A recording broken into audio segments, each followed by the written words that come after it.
The bigger picture is gone for the time being.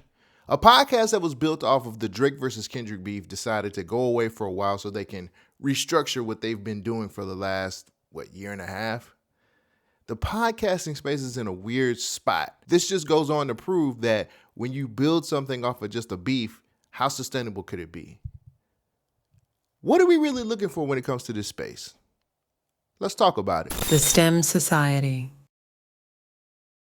What's going on, people? My name is Cole Jackson. This is the STEM Society, episode 132, and we're live. Thank you for joining me for another wonderful episode. Now, if you like what I do, because what I do is not very easy, make sure you guys subscribe, make sure you like, and make sure you comment. I had some wonderful comments about the GNX episode, and I had some great comments about the Jay-Z stuff. These last two episodes, y'all were in the comment section going crazy. I appreciate it. Please continue to do that so we can grow this channel, we can grow this community, because I enjoy intellectual hip-hop conversation. I wanted to start off with the bigger picture, leaving the podcast space and going on a hiatus for the next month or so. This past week, we got an announcement. Jeremy Heck put on Twitter that the bigger picture is gone. We won't see this iteration of the pod, and you won't see DJ Hed, Elliott Wilson, or Jeremy Heck together at that space for a while. And the number of cheers that I seen about this show going away was astronomical and hilarious. Now, for those who don't know, this podcast was actually built on covering the beef between Kendrick and Drake. Do you get offended when people try to categorize that the whole identity of the show is just based on Drake and Kendrick and it's not something more deeper than that to what we're doing? Well, I think it started like that. I would actually have no problem with that. Like I said, it's like literally in the artwork. It was the reason we had the show. So they ended up making a show based on the Kendrick-Drake beef that leaned way, way, way more on the Kendrick side of things, which, I mean, it's based out of LA, so what do you expect? And they made a show covering it, giving us coverage on the lyrics, the songs, all this stuff. Elliott Wilson's bias on who he wants to see when it comes to this battle. It was very Kendrick leaning, which is fine. I think that shows like that you need to have when you have a lot of fandom and you want to lean towards what's going on. Even though there were ulterior motives, I personally feel like, and this is just my opinion, I personally feel like Elliott Wilson still has a beef against Drake because he won't sit down with him. And for those who know, some of Drake's best interviews have come from Rap Radar, from Elliott Wilson and B-Dot. But it really felt like this was created to make sure we pounded into everybody's head that Drake's not the guy anymore. And that's just how I seen it. I don't really know if that was the agenda, but that's just how I seen it when I watched. So when I see those types of things happening, or when I see the podcast space going in that route, it's funny to me because at the end of the day, bro, when you look at who's on that crew, Elliott Wilson, DJ Hed, and Jeremy Heck, let's be honest, those three actually had some pretty good opinions about certain things when it comes to the culture. At the end of the day, Jeremy Heck really does. He's a glorified moderator, which is nothing wrong with that. He's got a job that maybe I wish I could do, but it just really felt like they didn't know how to move forward with better hip hop topics or better hip hop commentary. And then again, I have no problem with this, with that podcast. I barely watched it because a lot of the topics didn't make a lot of sense until it was Drake bashing time. And that was the biggest problem I had with it. I think that we have a lot of people who are Drake stans. Academics waves that flag proudly, which he went in on that show also. You guys probably don't know who he is. He's like the sidekick. He's the Molly Querim of DJ Dickhead and Elliott Wilson. They had a show.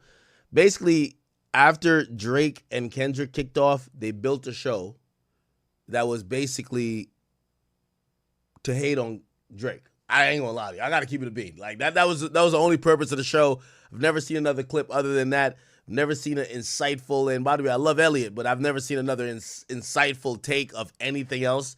It was all about let's shit on Drake and let's try to build an entire career of shitting on Drake. Now, the shitting on Drake period kind of lasted for a year. It did, right? But I keep telling you, we're at an inflection point. Can we have an honest conversation for a second?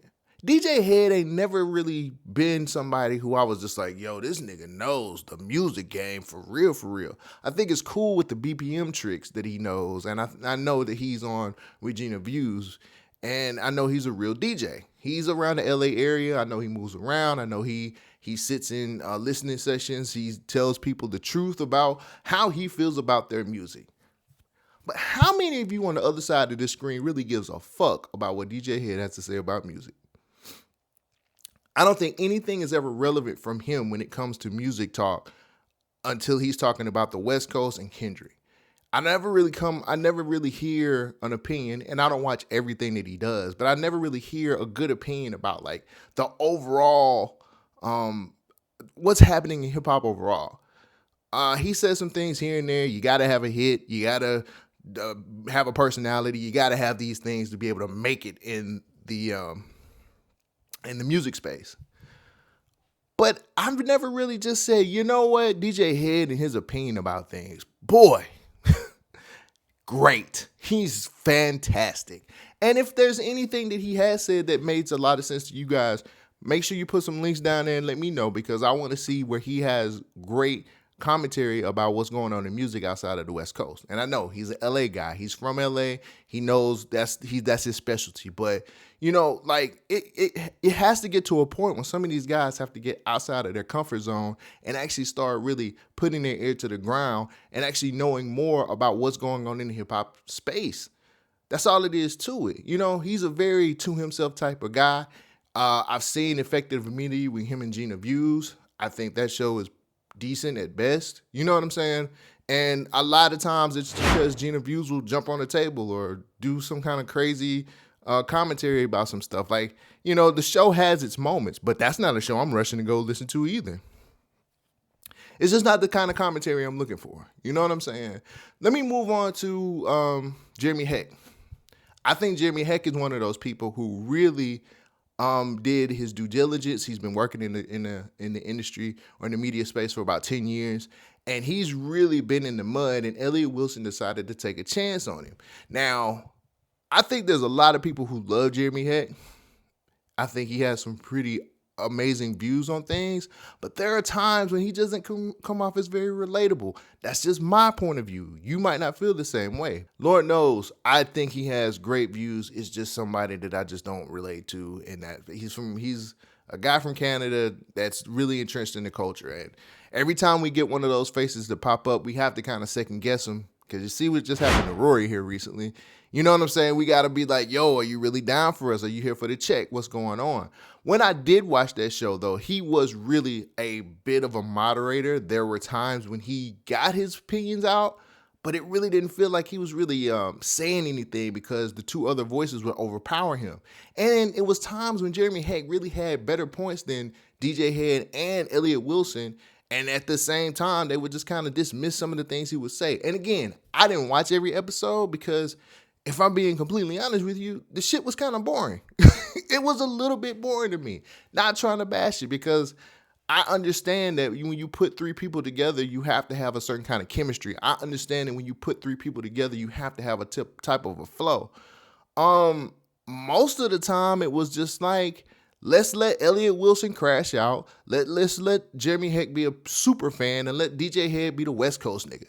You get what I'm saying? Like, there was really no rhyme or reason for a lot of the conversations they was having until it got to a point where Elliott Wilson was mad because Drake wouldn't do something, or he would say these profound things like, She doesn't like me anymore.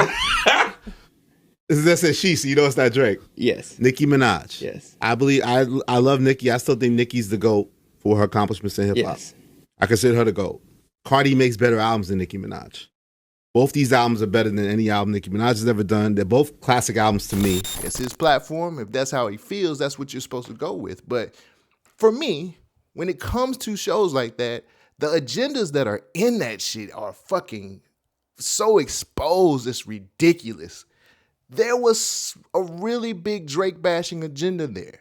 And there were really people, let's just move on to Elliott Wilson, because I wanted to save him for last. And I guess that'll just give me more of a conversation piece to be able to talk about where I'm going with this. Elliott Wilson, at one point in time, was a person that I looked at as I wanted to be my mentor. I completely read a lot of his interviews. I know where he comes from, his hip hop past and everything. He was one of those people where I was just like, when it comes to who my favorite people that I've seen do interviews, Elliott Wilson, Zane Lowe, Charlamagne the God, and Joe Budden. All four of those people are great interviewers in their own right. And I look at them as motivation to do what I'm doing. But it got to a point to where Elliott Wilson began to really start hating on a lot of niggas. And it got to a point where Elliott Wilson would do these crash outs to be able to tell his side of things and give his point of view. And for me, that's just something that I was like, yo, nigga, you from Rap Radar. You sat down with Jay-Z and you gave these very intuitive and these great interviews. Even when he was doing the Elliott Wilson experience, which was going on at the same time as the Bigger Picture was going on, he had some really great interviews. But the Elliott crash out shit felt like a gimmick that he had to put on. Like, for all intents and purposes, it felt like he was just kind of shuffling around trying to show everybody, yo, I'm still in this shit. When you're hip hop royalty, man, you don't have to do these clownish things to be able to get people to watch your show. I mean, it's entertaining. I get it, bruh. If you need to juggle balls and fucking put on the clown shoes to be able to get people to watch and get your viewership up, I understand. I get it. But that's not the Elliott Wilson that I'm used to. The Elliott Wilson that I'm used to is the Elliott Wilson that sat down with Jay-Z. The Elliott Wilson that I'm used to is the one that sat down with Drake several times and had great conversation and gave us what we needed. And that's another thing. You come from the Rap Radar tree, bro. Like, you come from those types of interviews. Why the fuck are you sitting around here crashing out trying to show, I guess, your hand? And then everything on the agenda was so ready to bash Drake or ready to bash Nicki Minaj, which you had a back and forth with before. She called you out on some shit. It felt like the show was for your enemies. It felt like you was like, I'm going to say the wildest thing possible about people who I don't like or people who I think disrespected me so I can go ahead and get my shit off. And if that's what you wanted to do, then sometimes you need to be upfront and say that shit. Don't hide behind the guise of just saying, this battle, man, it's the dot era. The dot era. And that was another problem that I had with the show. Not because he kept saying that this was the dot era, but because Elliott Wilson is one of those people who has the credibility and the background to know what's hot in music still. I don't really know how old he is. It actually shouldn't even matter. But at the end of the day, I really didn't understand why they didn't push a lot of new talent. You know what I'm saying? DJ Hed always gives these excuses about, well, you got to make a hit. You got to be likable. You got to make content. You got to do all these other things. But isn't it your job to have your ear to the street and kind of show people, hey, this is what's coming up next. This is what's going to be hot. You're just giving the same bullshit ass radio DJ shit that they tell locals so they won't be bothered by their shit in their inbox anymore. True story. So my thing is, this show, to kind of wrap some of this stuff up, the longevity of the show being 73 episodes, that's kind of longer than what I expected. Just for the simple fact of there's nothing really interesting going on. I really thought that they would have more guests. They didn't even, it's crazy. Elliott Wilson Experience, if you go find that show, he had some of the best guests in the world. Why didn't those guests translate into the Bigger Picture? Why wouldn't you having those people on as guests for all three of y'all to sit down and have a nice discussion? You get what I'm saying? The guests that they had were okay. They barely were doing the type of things that you needed to do to keep longevity. We understand that the agenda there was all about bashing Drake and putting Kendrick on a pedestal. There was nothing of substance to me that was there that actually made the show work. I know this feels like I'm just coming off hating the show, but I have to watch something a long time for me to hate it. And I didn't watch this enough to be a hater. You get what I'm saying? Because it just didn't have the commentary or it didn't have the type of things that I was looking for to be able to really get into it. I think right now in hip hop podcasting, I think we're at a point now where a lot of people who have the passion aren't really getting the opportunities to be able to get their shit to built up to where they want it to be. See, Joe Budden said something on his last podcast that made a lot of sense. You got to love this shit. And you got to be crazy to be able to do this shit on a regular basis. I've been podcasting for the last 10 years. I mean, I have really been podcasting since 2015. And I haven't got a check. I haven't got anything. I do this because I love hip hop. I do this because I love the culture. I do this because I love everything about music, you know. But it really comes a time when you guys have to kind of separate yourself from the agendas or whatever kind of check that comes with it. Now, let's remember, Elliott Wilson is one of the big wigs at Uproxx. So it was easy for him to greenlight his own show. Plain and simple. It was just really easy for him to greenlight the show and do what he wanted to do. Now, I don't know if I would call this a failure because, again, they're not really canceling the show. They're going on a long hiatus. So we'll get another iteration of this show probably in 2026, and maybe we'll get some people who are way more focused on things too. We also need to remember that everybody has their own thing. Like the big picture was side quest for a lot of these people. DJ Hed had his show that was going on. Elliott Wilson was trying to do his thing at Uproxx and still uphold the Patreon or the Elliott Wilson experience because Joe Budden called him out and said, hey, man, you need to own your shit. And again, Jeremy Heck, he's the moderator, so I don't really expect a lot from him, even though he's appeared in some red carpets and he's at his own show. It felt like nobody had a real focus on making this bigger or better or a great show. So it just felt like it was just there for its certain purpose and it ran its course, and then we're gonna figure out something differently. So who knows? I hope that we get,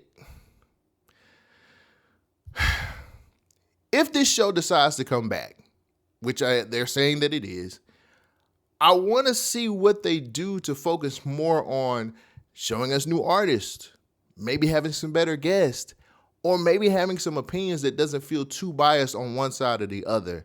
And possibly, I don't know, taking some things seriously. Like, we're not even going to get a best albums list from this show, which is, unless Jeremy Heck just does it for the hell of it. It's just one of those things where it felt like they had a little bit of extra time. They would come over, they would do the show, they would drop it whenever they felt like it because it was a very inconsistent dropping show. And then it gets to 73 episodes and it's like, well, what do we do next? At this point, it just feels like people are just starting things just to say they have something and then just throwing it in the trash because it's not producing what they wanted to produce because you're not putting in the work. Tell me what you think. Did you watch The Bigger Picture? Was The Bigger Picture something that you thought was a good show?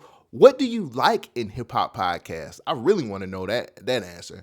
Let me know down in the comments. Before I get out of here, guys, I have one more story that I wanted to talk to you about. It's a little personal for me because I'm just like you guys. I actually do streaming services and everything like that. But I read this tweet on Twitter this week, and it said, major labels have reportedly been pushing Spotify, Apple Music, and other streaming platforms to raise subscription prices, arguing they've lagged inflation and remain cheap compared to video services like Netflix. So it looks like Spotify is going to be changing their price point from what it was, which is currently $11.99. Now, a year and a half ago, if I'm not mistaken, it went from $9.99 to $11.99. So they're just going to continue to move the prices until they feel satisfied, I guess.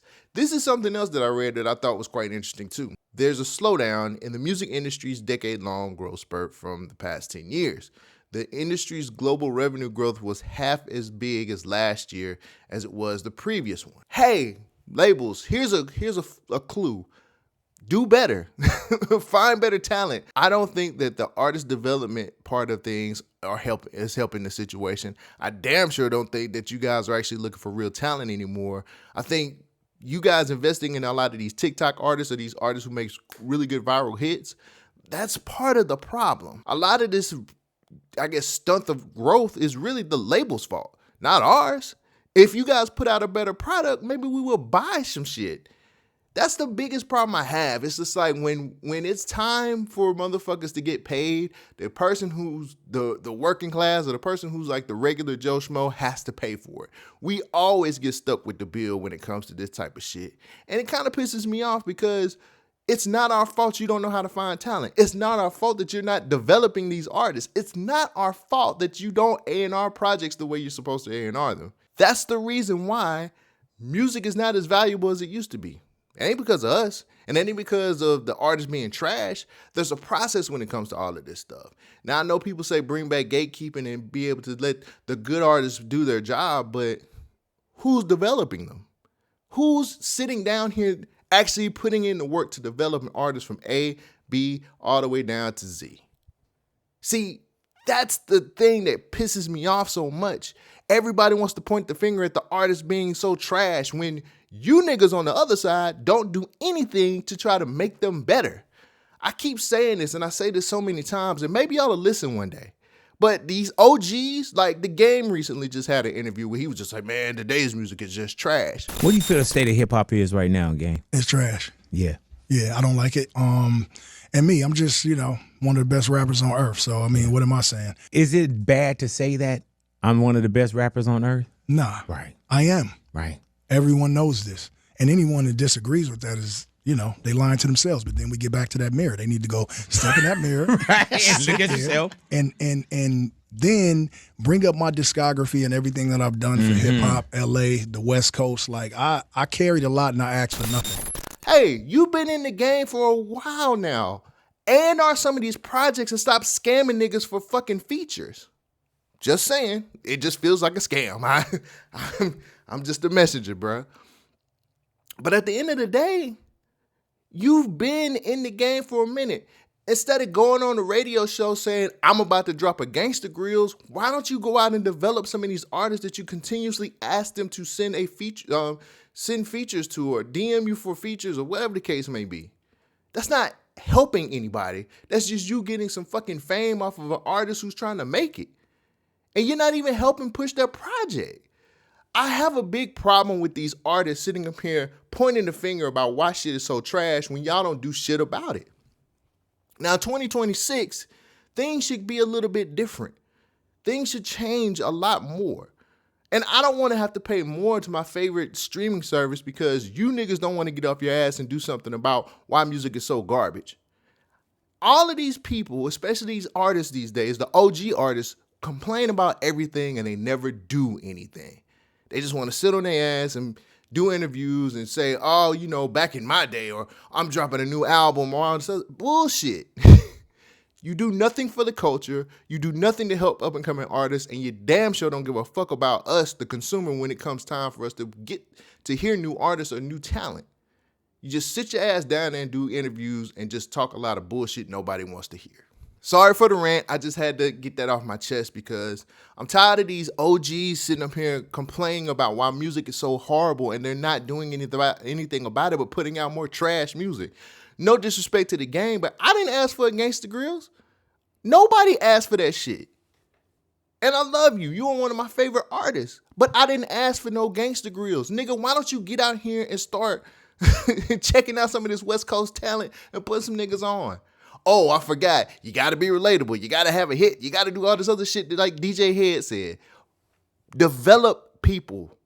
Use what you've learned in the game and help develop somebody. Or did you learn anything at all? During my research, I also found out that Spotify is bound to earn another $500 million after this price increase, which means they'll end up making a profit for a change and they don't have to sit down here and continue to stick us up for money.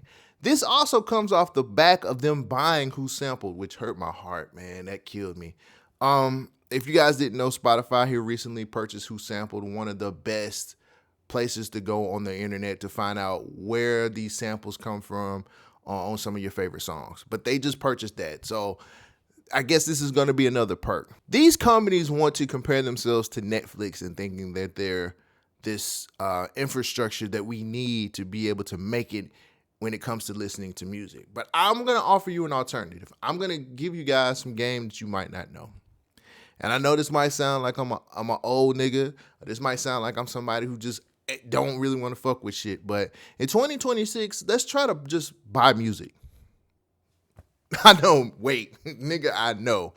Why don't we try to buy music in 2026? This year in 2025, if I listened to your album and I thought it was fire, I bought it. and I want to be able to have it. Like, I'm a music buyer. I've been a music buyer for a very long time. I want my music collection to look good. And I'm looking at it from a standpoint of just like, well, maybe if I can wean myself off of these streaming services just a little bit more, I won't have to worry about the price increases all the time. Spotify is already comparing themselves to Netflix, which means they're going to try to charge us or charge y'all on a regular basis every other year. And a price increase every other year just don't sound cool to me at all. Now, there are platforms that you can go to and actually buy your music and you get perks, even in one of those places. I love Even. Wale, when he dropped his album, he dropped it on Even first, and then it came out the very next day. So you got that project early, and it's one of the best projects of 2025. There's a lot of artists that's on Even that drop their projects early, and you can get exclusive merch. This is not an ad. I'm just telling you what I know. I've been backing them ever since they came into the game, and I hope they grow more because they are really big on making sure that people get what they deserve when it comes to their music, like getting paid. I want artists to start getting paid and being happier with what the outcome is, and maybe we can get more artists to get off of these streaming platforms. Another platform is Bandcamp. Bandcamp should be another place that you should be buying music and making sure you're supporting artists at the end of the day. Because if you support the artists, they'll make sure that they'll put out more product. That's just a thing that you need to be doing. SoundCloud's another place that you can actually use to be able to support artists as well. They're about to start getting back into the game when it comes to music and buying it and just supporting artists and getting them paid.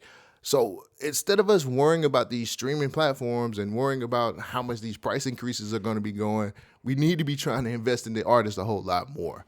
I think this price increase that Spotify is doing is just stupid, and I just don't want to pay that shit. It's just a lot. And if the labels are leaning on these companies more, it just means that we're just going to have to come out of our pocket a whole lot more. I ain't with that. I ain't trying to do that. So what do you guys think? Have you guys looked at this price increase on Spotify? Do you think it's fair? Should we just start buying music? What do we need to do to get away from this this streaming platform shit? Let me know down in the comments. I got nothing else for y'all. This is it. Make sure you guys have a great week. I will catch you guys on the next episode. Peace out. She is kind of fucking with my money, but I meant everything I said, and I say it again.